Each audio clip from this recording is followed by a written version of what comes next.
Do you think she'll like it? It's in an awful state, Stephen. I don't It'll think be an she'll... adventure. Are you sure she wants children? What, to stay here? It's not her place, you know. Don't start that again, please.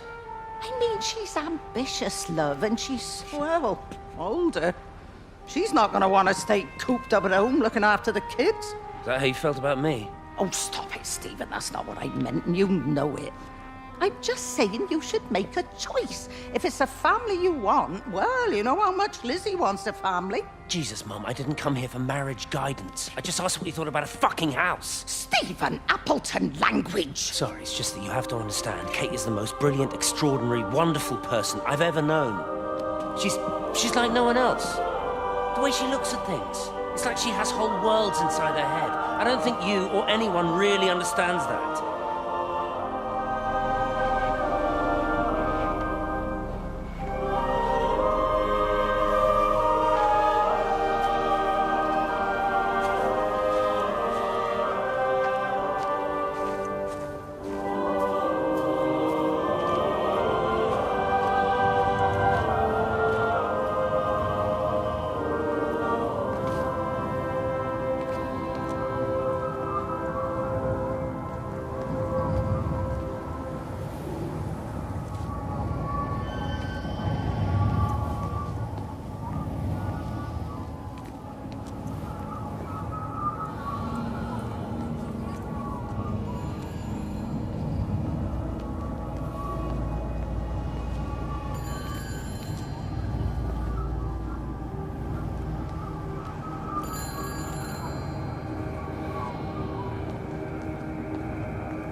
Darling Stephen, I don't know if you'll ever listen to this. Maybe you've decided to stay with Kate, and I can't blame you for that. But I can't wait for you either. I've got to think about the baby. And, well, I should have left a long time ago. I've run out of excuses for not leaving now. But I do love you, Stephen. And I hope you find peace one way or another. Oh, there's planes coming.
Appleton! What are you doing here? You thieving bastard, I knew it was you. Listen, take everything you need. But then you have to leave. You don't understand. You can't be near me. Painting these stupid little pictures. Stealing food. You always were a little prick. Please, every second we're in proximity makes it worse. I'm a primary conduit. You're a fucking disgrace. Come here! Sam, Don't what touch the me! hell Get is off! going on? Come in here! Lord, Jesus, get it over Sam. us. Thinking you're so much better Sam, than the leave rest him. of us. No physical You and your contact. stupid fucking missus! stop She's it. better than any of you!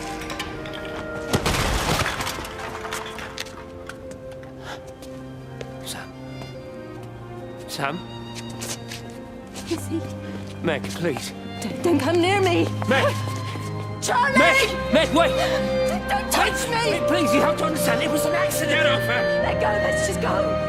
Charlie, you have to understand, it was an accident. Just leave him, leave him! What have you done, Appleton, you bastard? Come on, Charlie, let's Meg, just get Charlie, out of here! please!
This was a mistake. What do you want me to say? You knew what you agreed don't measure up to your exacting standards, Dr. Collins. Maybe you just need to give us ordinary humans a break. What? Ordinary humans like Lizzie Graves? Did you really think that I wouldn't find out? Frank told me. Or did you forget there's one person in this shithole who actually talks to me? Kate, it was just a drink. Don't bother, Stephen! Oh, for Christ's sake. Kate, slow down. You were engaged to her, Stephen. You nearly married her. Oh, come on, it was just a drink. Then why the hell did you lie to me about it? Because I knew you'd be mad and then it would end up in a row. You wanted to focus on the event tonight. Oh, so you were actually doing me a favor. Wow, I guess I just forgot to say thank you. Do not treat me like I'm an idiot. You're overreacting. I know you're stressed. Just don't. You keep away from me. I'm not gonna let you ruin this for me. Kate. Kate, come on, this is crazy.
When I was a kid, my dad found a fox. It had been hit by a car and couldn't walk anymore. My mum went spare, of course. Made him keep it in the shed. He was already slipping away from us then. He spent hours with that fox, telling it all about Italy and the villages they bombed there. I was jealous, I think. That the fox got more of my dad than I did. But it was dying, that was clear. Food. I was only 8. When it bit me, I remember the anger, the shock, the hurt. Running in, screaming from the garden. My mum panicking about rabies. My dad beat it to death with a spade. Later I found him crying. I'd done it, Ken's son. That's what he said. I'd done it, Ken, it was hurting you. That's just a poor, dumb, dying animal. It doesn't know it's hurting us.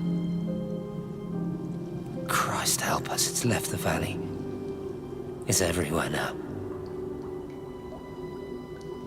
It's been 3 hours since the planes went over. I haven't been able to reach anyone on the shortwave. I'm beginning to think I may have made a terrible miscalculation.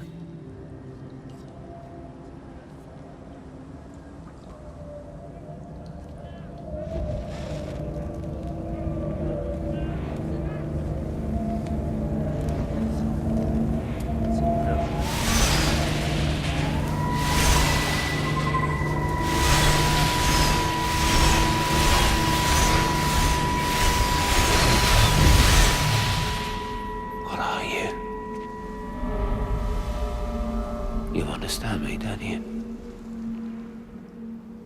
Well, there's no one left. Just me. You know what this is? What I'm gonna do?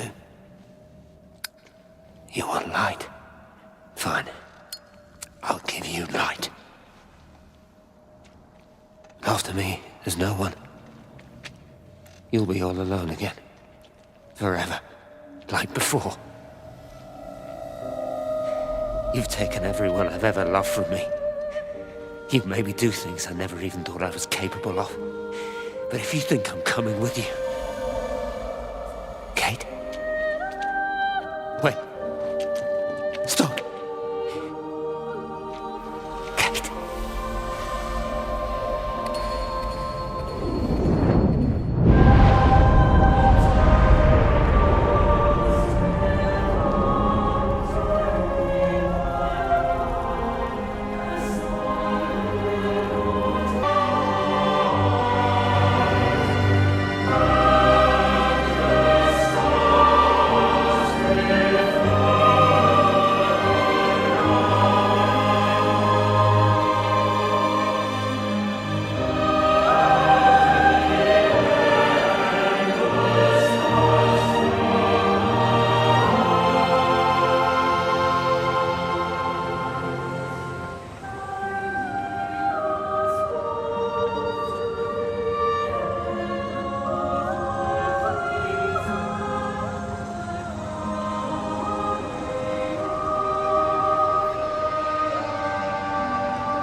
This is Catherine Collins.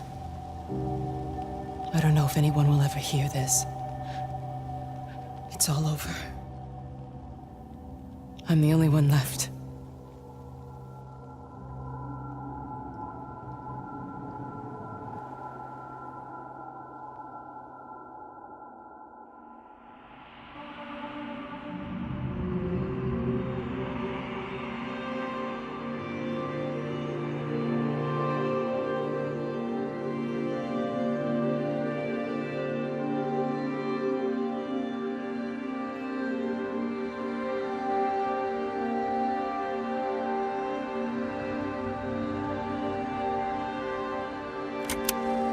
On the plane, Stephen leaned across me and pointed out of the window.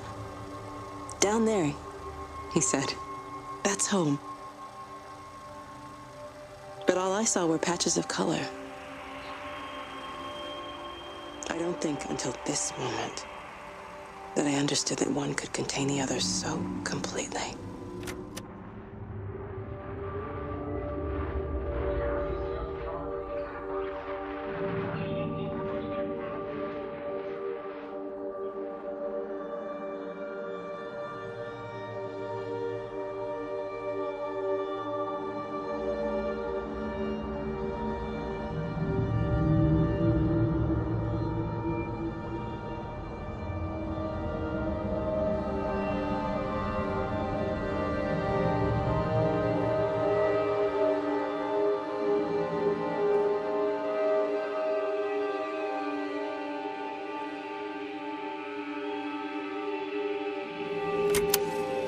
I watched a butterfly dancing in a strip of day. The blink of an eye between the ebb of the darkening tide. Lying there with the pattern curled around me, I saw the inevitability. The necessity of presence born from absence. The constant unfolding.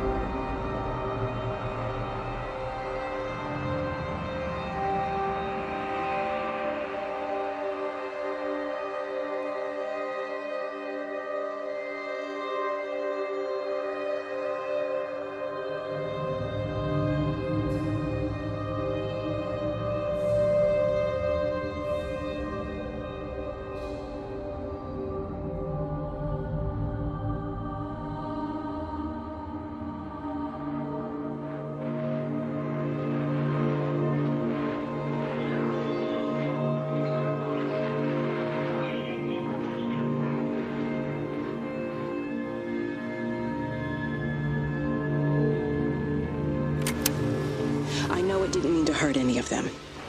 I try and explain why Lizzie tried to leave with her child and why it was wrong to stop her. I try and explain that much of what it did was wrong. It shows me Stephen and Lizzie together. And I'm happy for them. Frank walks his fields with Mary. Wendy and Edward nest together in the orchards of their love. Jeremy lies at peace with his God at last. All of them are happy because they are together. I understand it better now. It is a collector of time, of butterflies.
I watched the pattern lean in and time slow to almost nothing.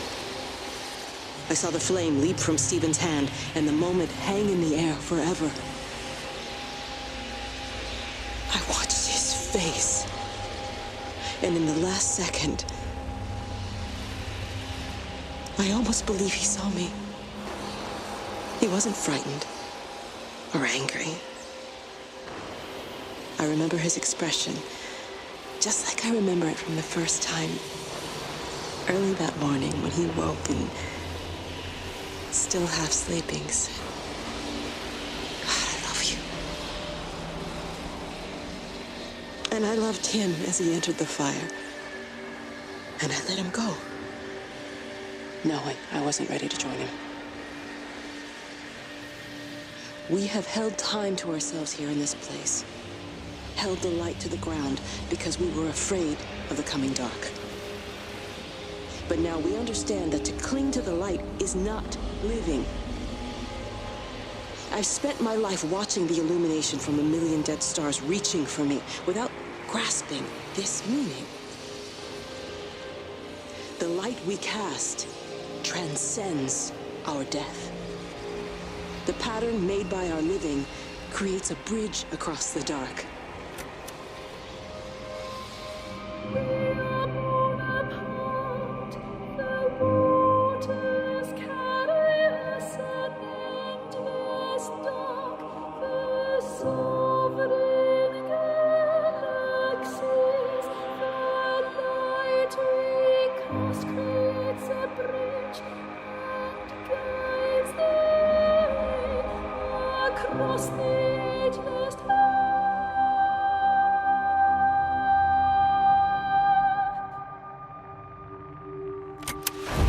It reaches out from the shadow of the tower, across the observatory, over the valley, and consumes the world.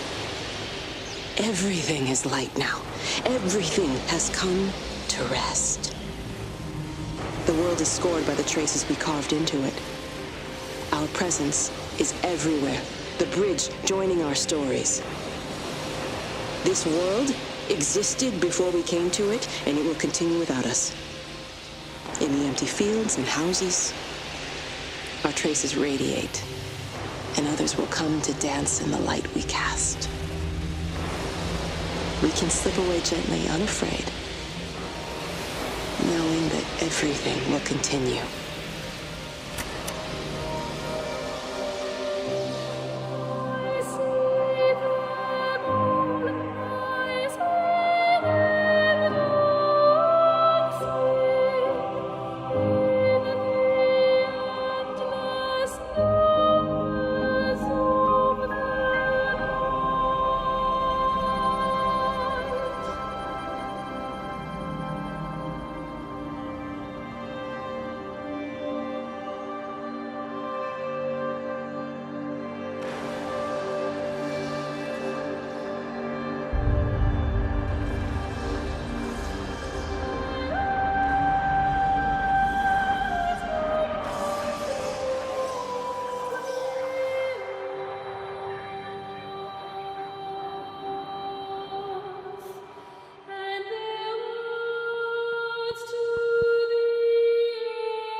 The end is coming now.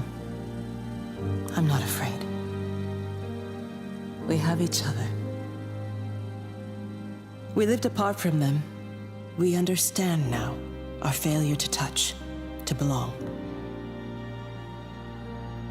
But it doesn't matter anymore. Everybody is gone, and we will join them. We are born apart, driftwood on the banks of an endless dark ocean, and we will be carried away by the swell soon enough. But in between, in the single day of living, that dancing in a strip of sunlight, we can find what we miss. The love that makes us whole. The imminence. Everybody found their other.